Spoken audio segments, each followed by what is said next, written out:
and heavy national issues and national challenges. I like what my mono in school and the leader of the National Assembly minority side, Junaid said, my distinguished mono. He said that oh, he's back. I was just praising you, Junaid.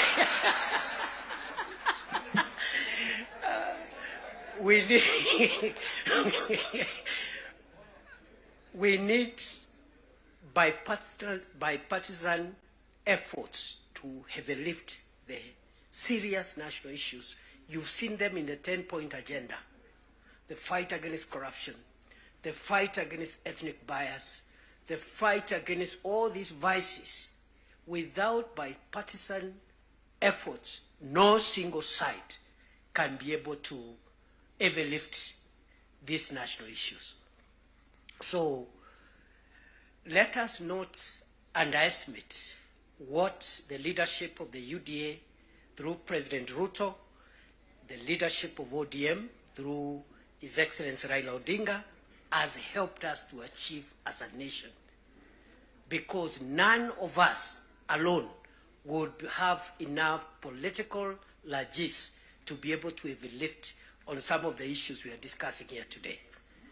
So we are in good space, and for that we must celebrate and acknowledge the visionary leadership of President William Ruto and the visionary leadership and statesmanship of our elder brother, the Honorable Raila Odinga. Going forward, those of us who are younger politicians, we should pick lessons from these two leaders, because there's a lot of excitement by many people who are in the political space, and they think leading the country or managing the country's affairs is a small issue. And some of the characters running up and down around, if they are given this nation to manage even for a day, the country will sink, because they don't have enough wisdom and enough foresight to be able to manage the complex society that is Kenya. So, Prime Minister, we appreciate your leadership, your vision, and you've been able to show us, those of us who are younger politicians, that elections and politics should not undermine the collective interest, stability, and progress of our nation. You have helped us understand that individual ambitions to become whatever we want to become should not stand between us and our country's stability, progress, and sustainability. The last point I want to make now that we have reached where we wanted to reach is that again, just to emphasize that I am happy to see again many political parties whose leadership is here, but although the NADCO and the 10-point agenda was introduced by the two largest parties, UDA and ODM, we have other allies who have joined us from both sides. And what this means is that the country is generally and gradually forming the national consensus that we are looking for. And therefore, for me, the lesson I pick, even looking at the leadership that has spoken here, Stewart Matzaya from Kilifi, Owen Baya from Kilifi, Junel Mohammed from Migori, Migori and other places, and myself. Those who have felt that perhaps they need space to show their leadership skills, yet they feel their background, their religion, their ethnicity disadvantages them. Their background, their religion, their ethnicity, disadvantages them in a large national party to realize your dream, your potential, and your skills to be tapped than otherwise. And therefore, going forward, as we form coalitions and build our respective parties, let us look towards building national parties as opposed to sectarian parties, because that is where the future of our nation is best assured. So, on that basis, I want to end there, because I saw my colleagues got, I don't know who got no term. I want to end there and wish this meeting all the best.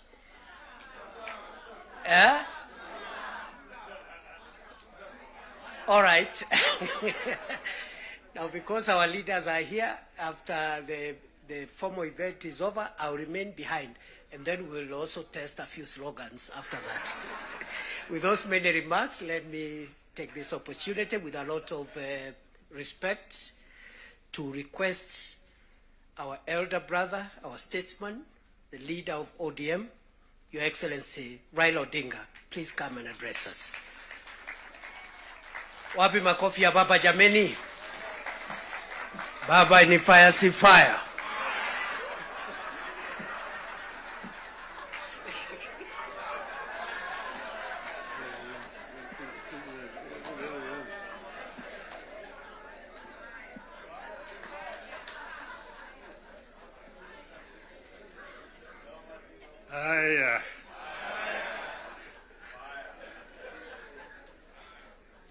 Mr. President, Deputy President, honorable members of Parliament, hamjambo. Hamjambo tena. Hey, I think I see almost a full house. Senators and members of the National Assembly. Thank you very much. I'm very happy to be here this morning to see you. I want to say that I'm charged, but I'm not scared.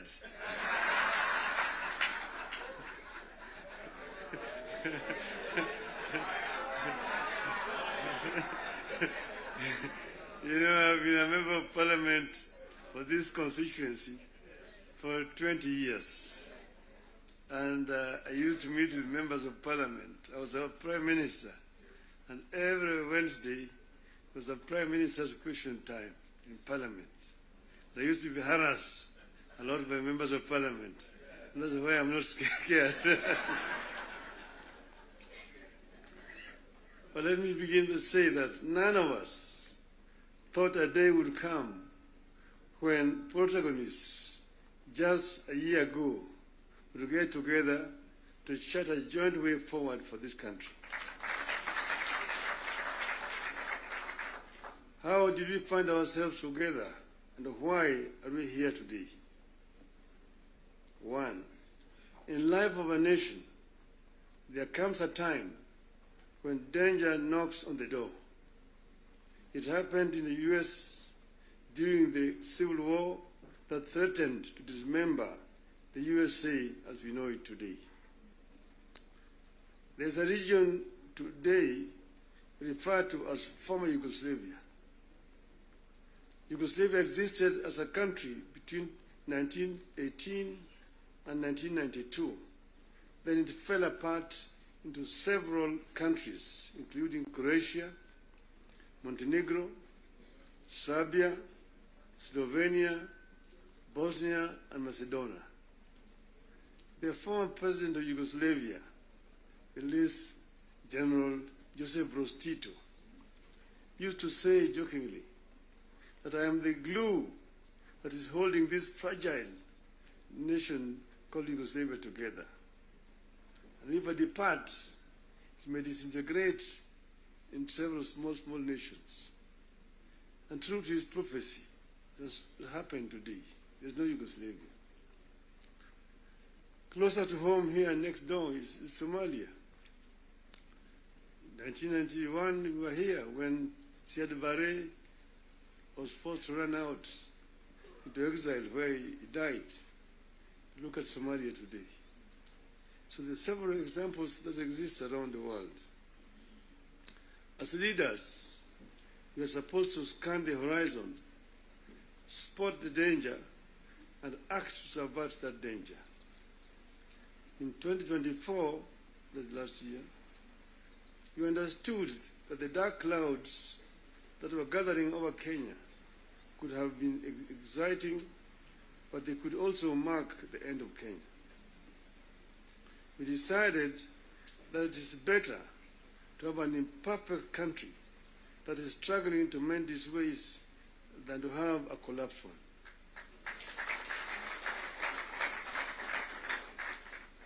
We came together to create an environment in which we can discuss our issues and differences as people of one nation. As you know, and as you know here, there are countries that cannot discuss their issues at home. In my life, I've attended many meetings in London, Paris, Istanbul, Washington, name it, where African leaders are ferried to foreign capitals from their own collapsing countries to discuss issues they cannot discuss at home. We go together to spare Kenyan that shame.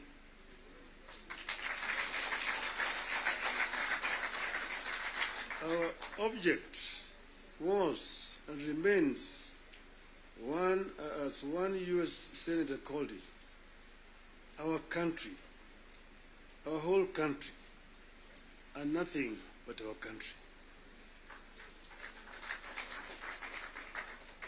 Having stabilized the nation, how have we performed in the intervening periods?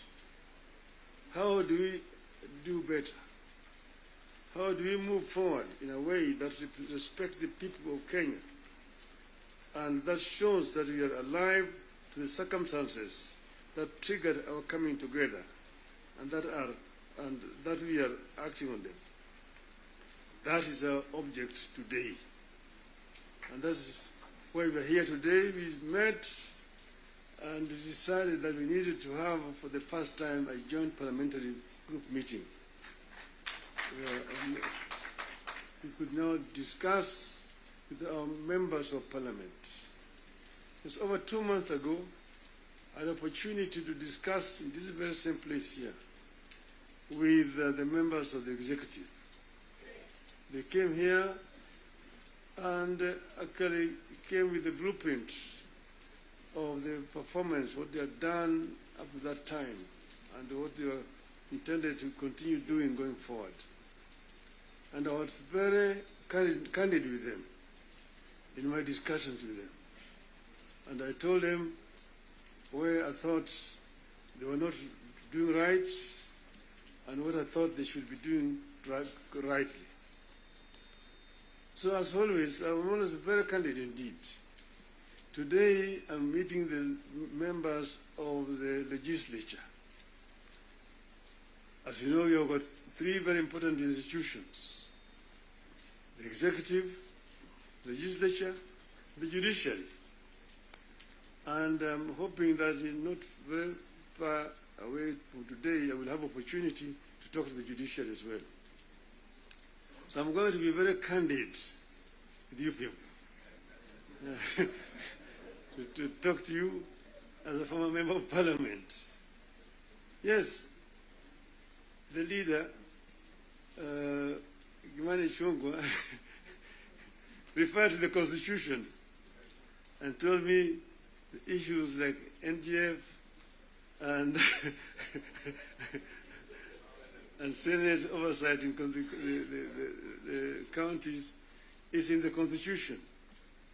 I want him to cite to me the section of that Constitution that he's referring to.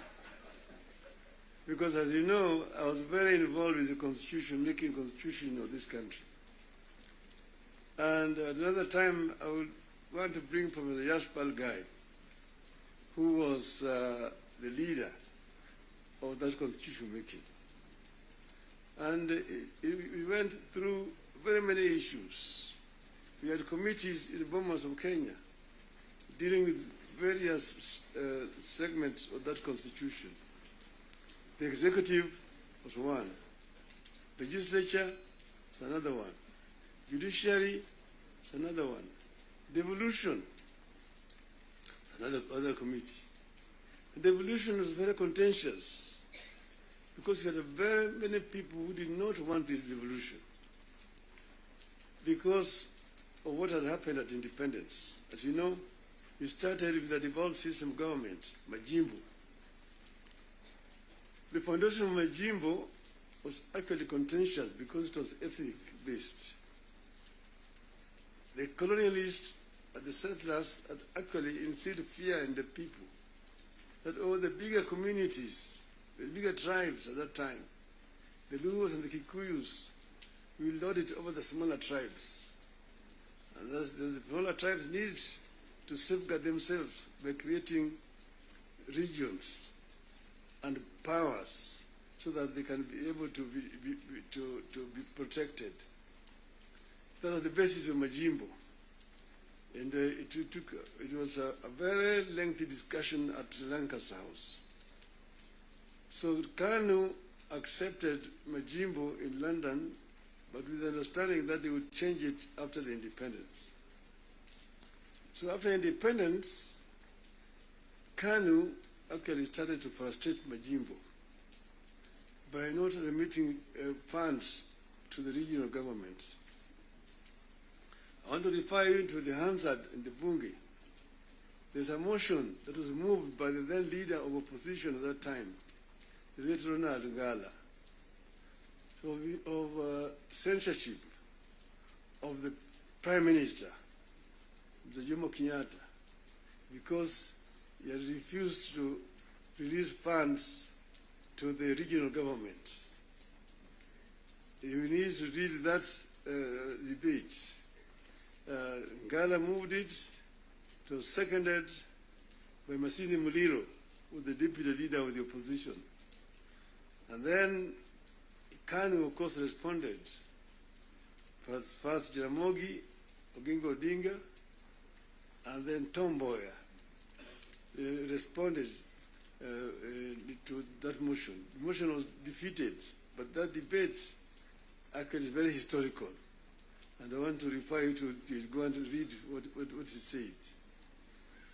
Eventually, KANU, of course, had to fold up and dissolve, and then eventually Majimbo was also dissolved through a constitutional amendment. And then what happened was what? They created a Ministry of Local Government, which was given a lot of powers. Ministry of Local Government. So the Minister of Local Government became an executive minister, just like a Minister for Finance under that constitution at that time. Now they were county councils down there that we capped 265. But then they could not do anything without authority in writing from the Minister of Local Government. So we had all these documents when we were there at Bomas. But then we said we wanted to give more autonomy to the counties so that service delivery could be better improved. We came up with regions at Bomas of Kenya. But there are people who really opposed devolution. The chairman of devolution in Bomas was called Dr. Odhiambo Mbai. He addressed the audience at Bomas, and by the time he finished talking, everybody said that man should be the chairman of that committee, and became the chairman of the committee. And he conducted the matter so well and so effectively that he became a marked person. What did they do to him? In broad daylight, around 11 o'clock, on Ngong Road there, off Ngong Road, in his residence, they sent assassins and in presence of his children, they shot him and killed him. The assassins of Mumbai were arrested. Eventually, they were released. So I just want you to know that the revolution has got very many people and very powerful people in this country today. Then, after that, of course, you know that ODM is a product of constitution making. And one of the founding members of ODM is sitting here with you. The other one is the former president, who is a member, and quite a number. We are going to have the 20 years of ODM in October, and all the founding members are going to be invited.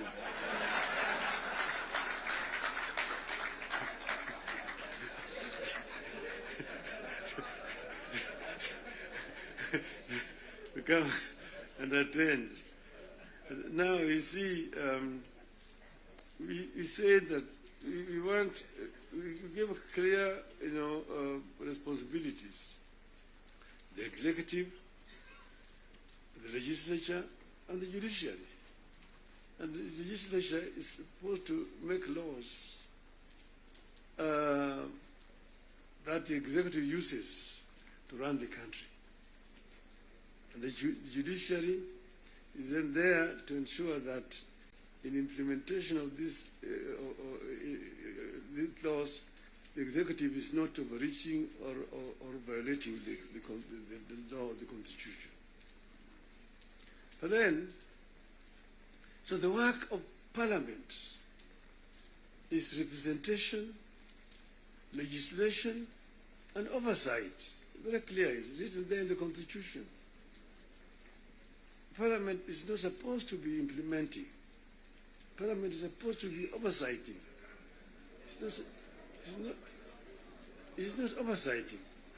And secondly, there is only two levels of devolution. There's, national and one level, county. Constituency is not an element of devolution. Devolution remains at the county.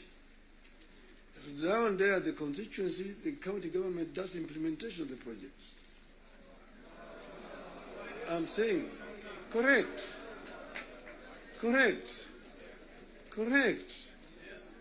Down at the constituency, it's the county government. By the national government is supposed to do national projects, and we go down there. And there are functions which are clearly been assigned. Functions which have been clearly been assigned to the national government. I will tell you,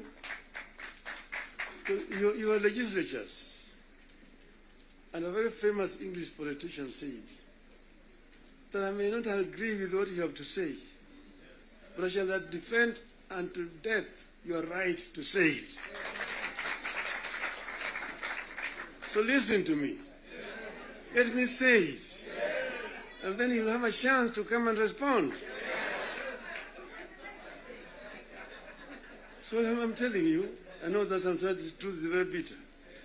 I was there, and we discussed with the Karue when he was moving around to bring the CDF. The CDF was brought because of circumstances that were prevailing at that time.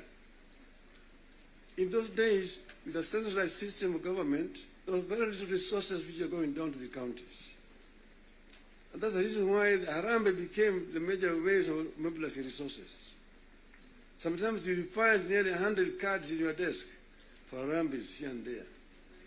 Whenever the president moved around, he would go around to counties, to the districts. And then we'll be addressing people. People will come up to tell them their problems. Mtukufu Rais, hapa kwetu barabara ni mbaya sana, haipitiki, mvua ikinyesha kuna matope, barabara haipitiki. Mtukufu Rais, hapa kwetu shule yetu hapa Juzi mvua ilinyesha na upepo kaja katoa paa. Watoto sasa wanasoma chini ya mti hapa. Mtukufu Rais, hapa kwetu hakuna maji. Mtukufu Rais, hatuna stima na kadhalika. When it's time to respond, to say, nyinyi mnasema barabara ni mbaya, mnasema hospitali hakuna dawa, mnasema upepo imechukua paa ya nyumba. Mjumbe wenu anafanya nini? Yeye anapiga tu kelele kule kwa bunge, anapiga tu kelele kwa bunge, hajali mambo ya maendeleo kwake. Kwa hiyo mimi nitatumia mtu kuja kufanya harambee, lakini leo mimi nitatoa pesa ya kujenga hiyo shule ambayo kujenga hiyo nyumba, nitatoa pesa na kadhalika. That was the end of it. So the MP was the one who was being blamed for the failure of the national government to do certain things in their constituency. And that's the reason why we came up with the idea of CDF. That was that time. Exactly that was that time. But then the constituency now falls under the devolved government, which is being led by the governors. So constituency is not a devolved unit. And members of parliament themselves should not be involved in development, because they're supposed to be oversighting. They're supposed to be oversighting. If you have yourself being involved in construction of roads, building of schools, building hospitals, who is going to oversight you? Who is oversighting you? So, Mr. President, I hold very clearly that these MPs know that they should not have any business in trying to implement projects in their constituency. Implementation of projects should be left to the county government. Secondly, the oversight, the national parliament oversight the national government, whether it is the National Assembly or the Senate. Oversighting of governors, the responsibility of MCAs, members of the county assembly, not the senators. It's not the responsibility of the Senate to oversight. Senate wasting time of governors to come and answer questions about roads in the counties. And thirdly, the issue of extortion. The issues of extortion. The issues of extortion. Majority Leader, you talked of, you did not talk of extortion, you talked of lobbying. Lobbying is okay. In the US, you've got lobby firms which have formed to lobby the members of the Congress. They come to lobby, they're known, they're officially registered as lobbyists. They come to lobby the members of parliament. But lobbying is a different thing from extortion. From extortion. That you have a member, every committee has got a member who is how do you call him? Welfare bunge is giving a very, very image of parliament, that members of parliament should not be soliciting funds from because you see, listen to me, you know, the environment that we are creating here in this country is very, very hostile to investments. Foreign investors who come to the country bring their resources in the country to invest it here. And when they bring their resources, when they find there's too much bureaucracy and there's too much extortion, they run away. Private capital is risk shy. Risk shy. And when, for example, somebody has come with his resources to start a project, and then you find somebody beginning to make noise that, oh, this project has not been approved. This project has not been approved. Or this project is being corruptly implemented. You run away. You run away. And delaying of the projects. And you find a situation where members of parliament inviting parastatals and so on, and even purporting to be cancelling projects that have been signed. That is the work of the executive, not the work of the legislature. So legislature should not be competing with the executive in terms of implementation of projects. Allow the executive to implement and just correct them when they go wrong. That's if the country will develop. Create a healthy environment for implementation of projects in the country. Then this country will develop. I know I'm being too honest with you people. And I know that the facts, the truth sometimes is so painful, but I think it is important to say this to honorable members of parliament. Thank you very much. May I now invite my brother to come and address you people.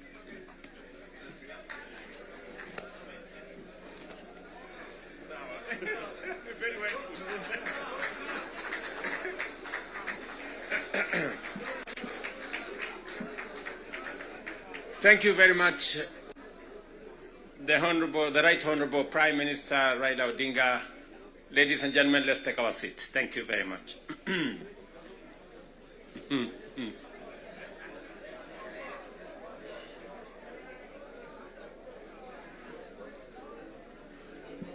Now, honourable members, let me join the Right Honourable Raila Odinga and all the leaders who have spoken before me to welcome all of you to this very important first ever parliamentary group meeting that brings the two major coalitions together today here in Karen. Karibuni sana.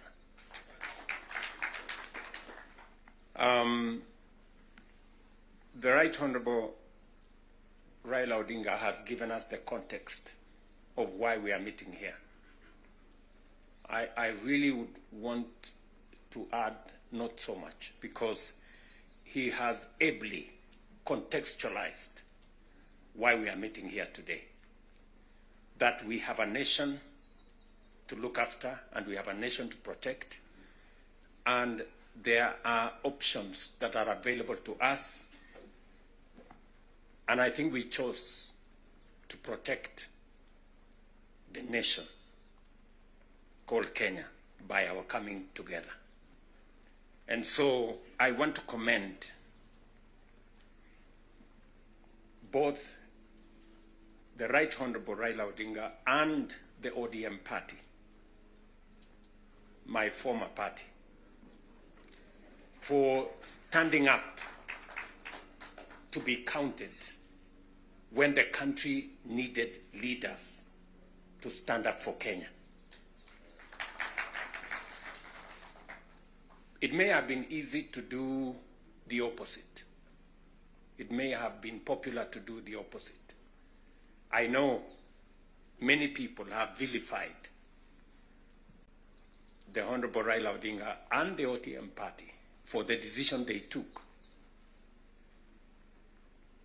to stand for Kenya when there was need to do so. And let me say the following as the President of Kenya today. We have come from very far as a nation. We stand here today as a robust democracy, a nation that is making strides in our national development. And I want to speak to you candidly. I don't have a written statement because I really wanted to speak to you from my heart. Because where I stand today, I've had a political journey as a person. And by God's grace, I have come very far. You know, out of the 5 people who have become presidents in Kenya, I am one of them. I don't take it for granted, and I don't take it lightly that God has given me an opportunity to be one of the 5 Kenyans who have had the opportunity to lead this country. And I must say this to us as leaders, that a nation, the progress, the destiny of a nation is decided by leaders. As to whether we are going to be a progressive nation or we are going to be a failed state is going to be determined by leaders, by us, the people who are sitting here. And therefore, the place of leadership is almost sacred. Nobody becomes a leader by chance or by default or by mistake. Today, you are a member of parliament or a senator or a governor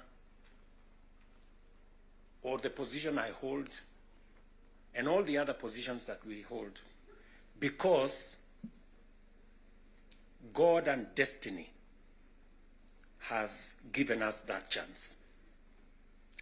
And we must think about it deeply.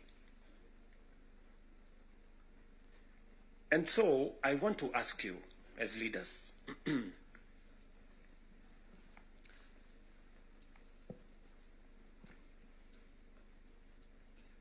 the Honorable Prime Minister has given us a history of countries. I will add to that list 2 countries. Singapore and Kenya were the same countries 60 years ago. Malaysia and Kenya were the same 60 years ago. But today, we play in different leagues. They have managed to progress to the first world. We are still where we are. The difference between what Singapore has become and what we are is leadership.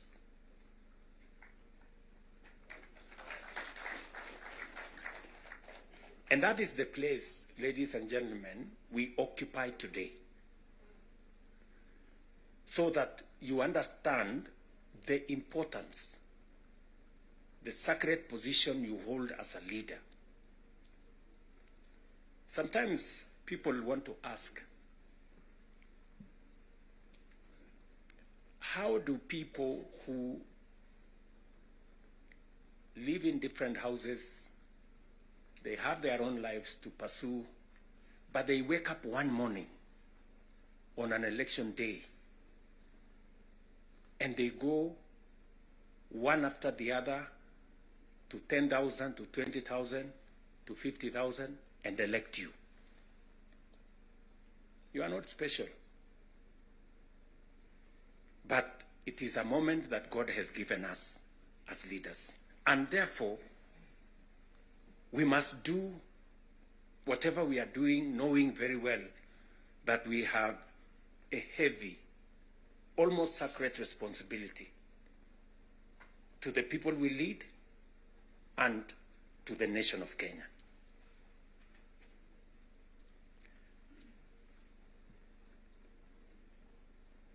And it is not that we don't know what we should be doing. We all know what we should be doing. It is not that we have shortage of ideas. It is not that we have shortage of what we need to do. In fact, I dare say We have some of the very best ideas. We have very good manifestos all the time. And in fact, if you look at, and I keep referring to this, if you look at the manifesto of Kenya Kwanza and the manifesto of Azimio, the difference is hardly 20-30%, 70%. We share what we think should be fixed in Kenya. But politics somehow has taken our country hostage, that we cannot do what we all know we should do.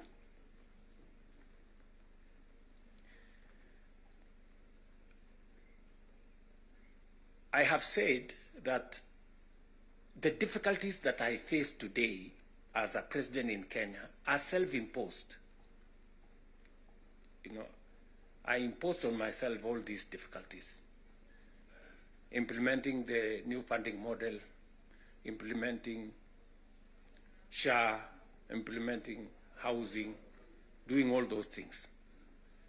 If I hadn't done any of those, I would be a very popular person, and but the country would not have moved anywhere. I am confident that if Raila had become president, he would be doing what I'm doing. Yes. He would be implementing SHA. He would be implementing housing. He would be doing reform in the education. He would be doing reform in agriculture. I know that for a fact, because I have been in his school of leadership. That's the correct position. And he would be as unpopular or as he'd be having the same difficulties that I have today. But these are necessary for Kenya to change. Friends, we cannot change the country otherwise. And that is why he has the courage to stand here and tell you, let us stop the extortion. Yes. Very few leaders can stand here and tell you to stop the extortion that is going on in Parliament. I'm telling you the truth. Very few leaders. Because we like making peace with mediocrity. Oh, you know, and they're trying to explain things that we shouldn't be explaining. Now let me ask you, friends, you know, we are all friends here. Yeah, we are one team, or so I guess. This fellow who is called chairman of welfare in committees, what is their job? What is their job? Extortion, that's it. And that is what Prime Minister is saying. You know? You know, what is Sokohuru? What is Sokohuru? Tell me, what is, you know Sokohuru?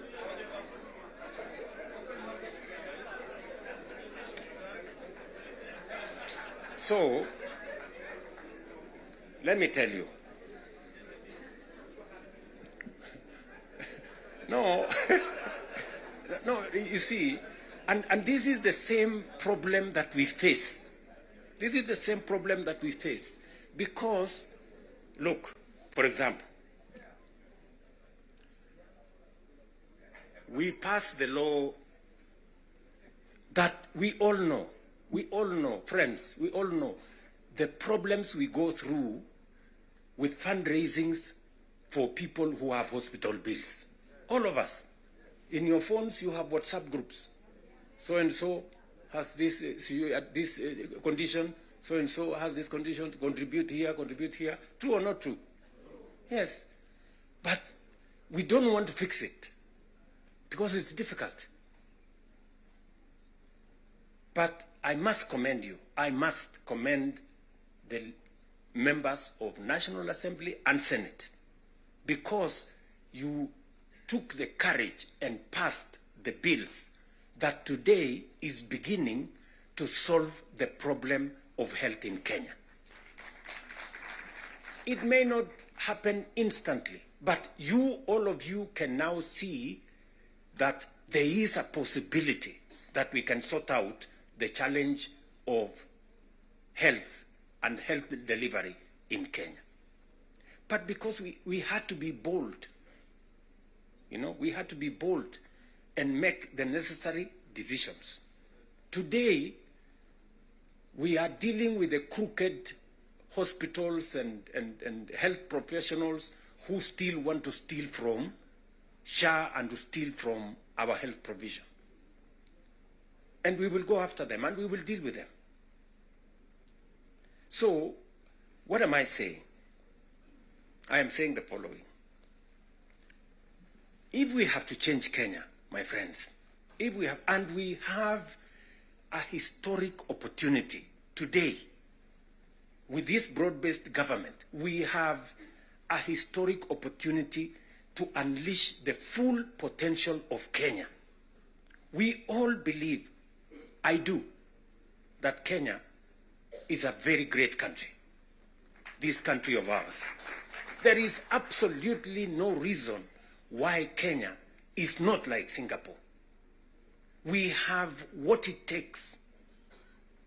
Let me repeat. We have what it takes to measure up to the countries in the first world. Yes, we do. Yes, we do. But we are playing in the wrong league because leadership, me and you, are refusing to stand up to what this country needs. I really want to persuade you guys. I really want to persuade you friends. Yeah? This is not about William Ruto. I am here today, I will not be there tomorrow. This is not about Raila Odinga. Right? It's about the country called Kenya, where today we have the privilege to be the leaders, to be the decision makers, to decide which way Kenya. It is us who are seated here. It is us. And we have the historic opportunity to make this country what we have always wanted it to be, but it has not been. As I have said,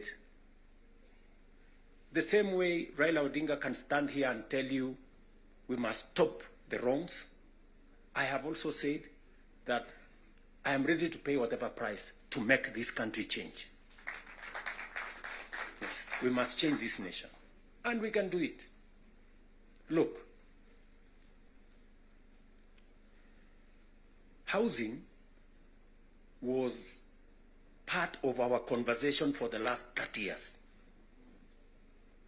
Yes, we've always talked about housing and how important it is and how it is going to create jobs, how it is going to stop land fragmentation, how it's going to allow us to produce, to save land that is meant for food, how we are going to have decent housing, how we are going to reduce on slums, how we are going to have decent livelihoods. We've always said that. The Right Honorable Raila Odinga tried with the first slum upgrading projects. We started there. The housing levy, go and read the Azimio Manifesto. Read the Kenya Kwanza Manifesto. It is there. It is there in both manifestos. We now are seated here and we have the opportunity to implement what was in the Azimio Manifesto and what was in the Kenya Kwanza Manifesto. Friends, why don't we just do it? Why don't we just do it? We will do it? Yes.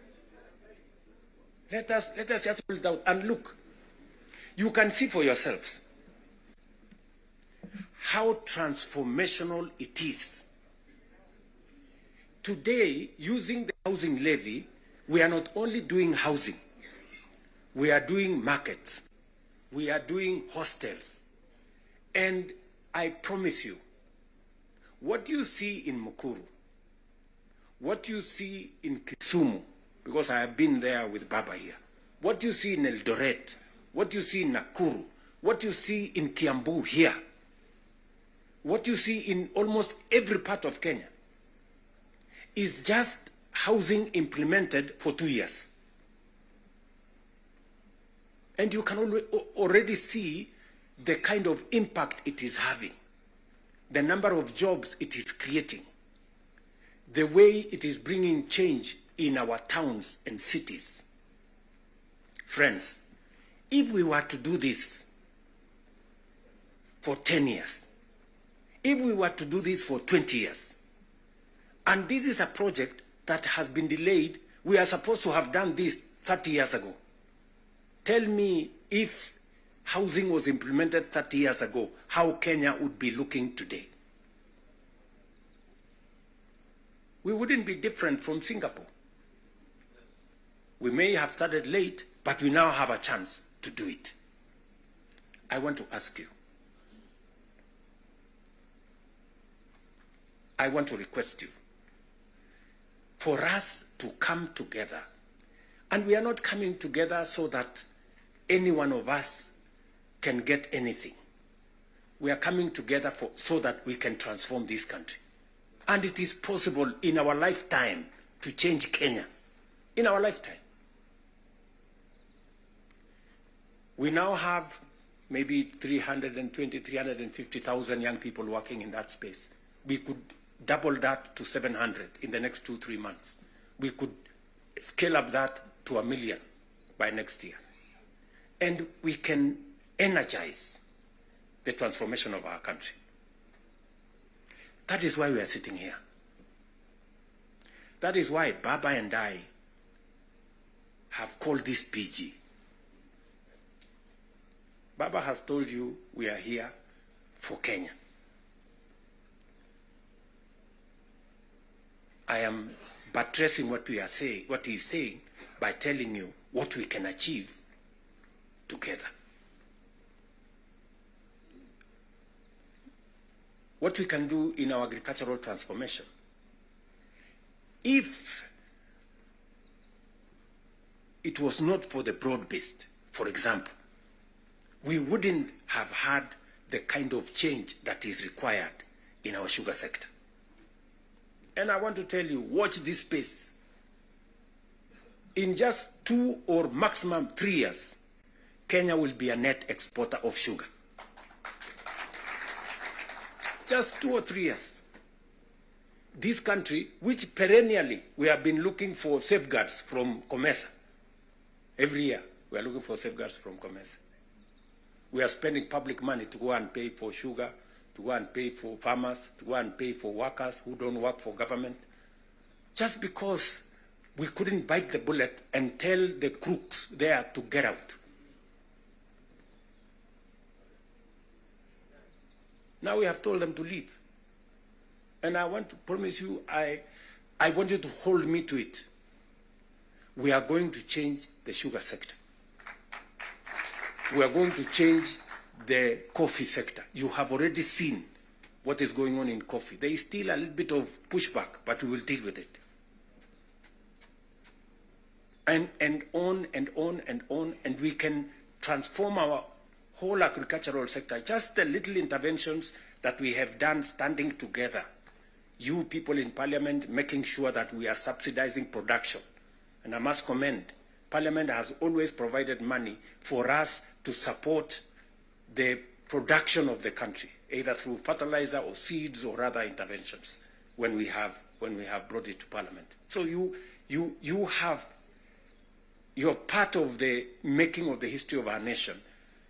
Just imagine we have reduced the imports of maize, for example, by 70%.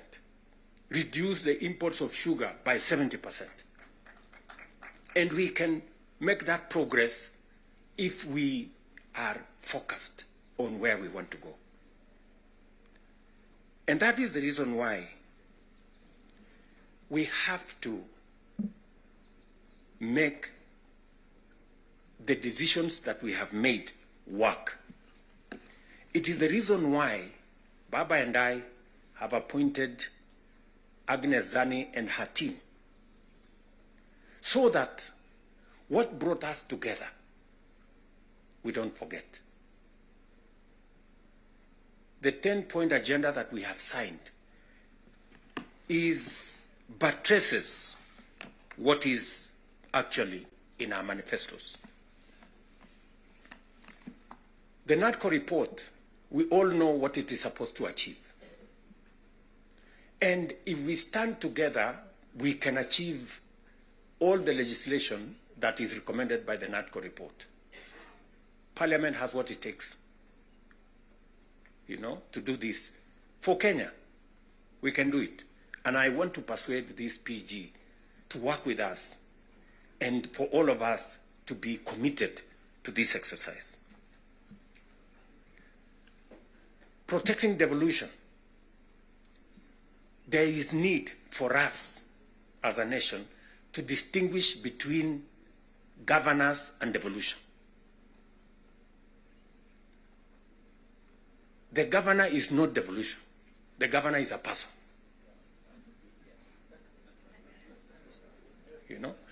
Devolution is about the people. It is not about the governor. And we can deal with the governor without disrupting devolution, if there is need to.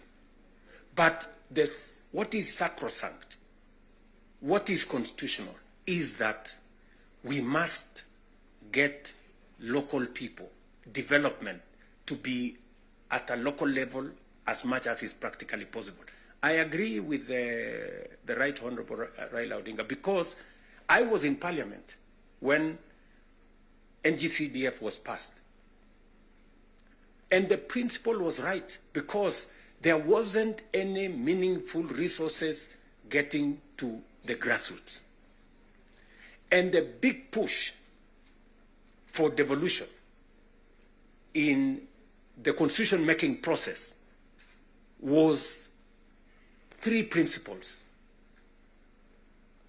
making sure that resources get to the grassroots, making sure that there is representation at the grassroots, and making sure that accountability is also at the grassroots.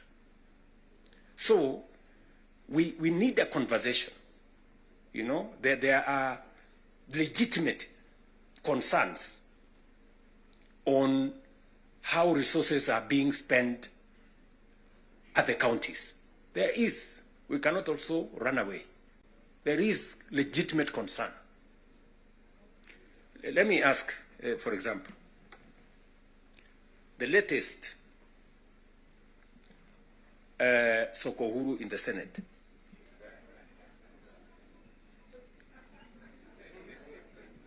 Because you have to accept, by virtue of the position I hold today, I am a consumer of raw intelligence. I know what's going on. Where does somebody find 150 million? Where?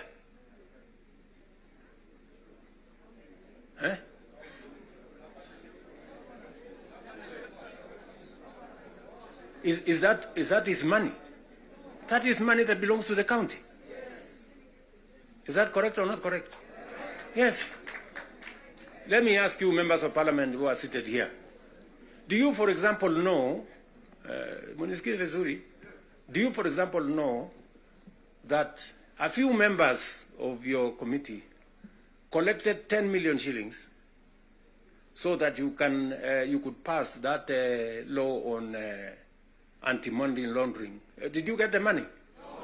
No.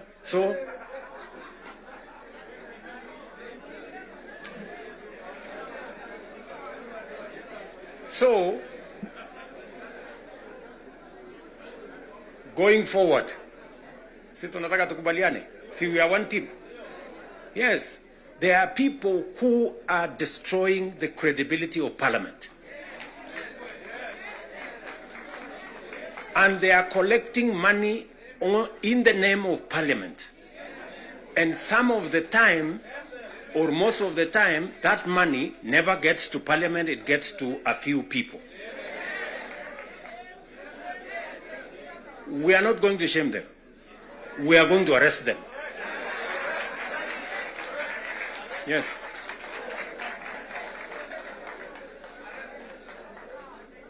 Do we agree?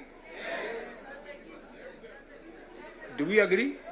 Yes. Whoever is giving and whoever is being given and whoever is doing whatever it is, we sort them out.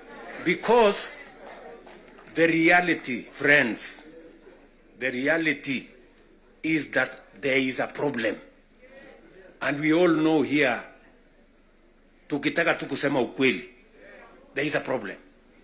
And unless we sort it out, we are going to destroy our nation. We are going to destroy this nation unless we sort it out. And we must be as candid to ourselves here as we are candid in implementing what is transformational for Kenya. Tunaelewana? Now, let me say this.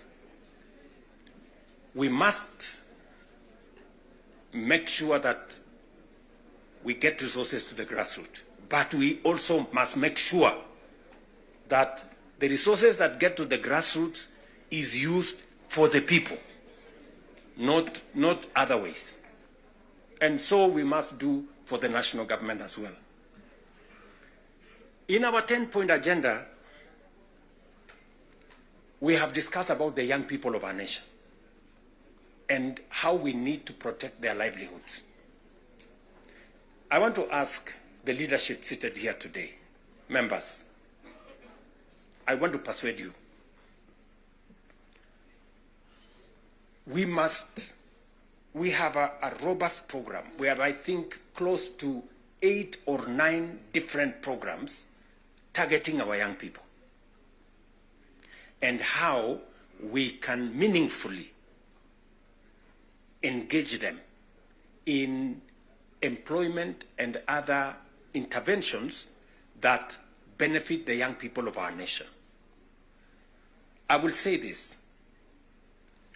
We spend close to 650 billion shillings every year in education, making sure that our young people go through primary school, ECD, primary school, junior school, secondary school, TVETs, and universities. We must equally have clarity in how these 650 billion shillings we spend every year, at the end of the day, how do we recover that money? By making sure that our young people become a resource for the development of our nation instead of being a problem to our nation. We must do that. And there are 6, 7 interventions that have gone through Parliament. Housing is one of them. Export of labor is another one.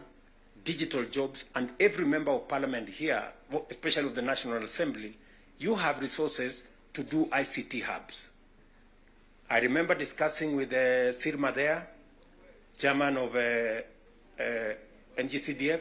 I remember discussing with Kiarie, the chairman of ICT. And if there are any issues that concern, sometimes maybe we have a problem with resources, Mbadi is here. He knows that if there are resources that need to be made available, it's for us to provide interventions for young people to get an opportunity to work. You know very well that we can create hundreds of thousands of jobs in the digital space. You are aware of what we are doing in Nyota. You are aware of what we are doing in KJet. And if you don't, we should be able to explain to you so that you become part of the people, because you speak to hundreds of thousands of people every weekend, every day, as you go about your responsibilities, how they can tap into these opportunities and create livelihoods for the young people of our country so that they too can make a contribution towards making Kenya what we all want it to be. And I can continue, and I can continue on all the other aspects that we have worked on. We agreed that we must have a conversation on national debt because it has the potential to threaten our development. It is the reason why my good friend Mbadi and I have been in many different places. And we have done the most that we could to contain the issue of debt. We have gone out of our way to look for alternative sources of funding so that we don't always go to borrow. We have gone the route of securitization. We've gone the route of private-public partnerships. You know very well that we will be starting the construction of the road all the way to Mau Summit from here, Ironi. We are not going to be spending any debt money from government.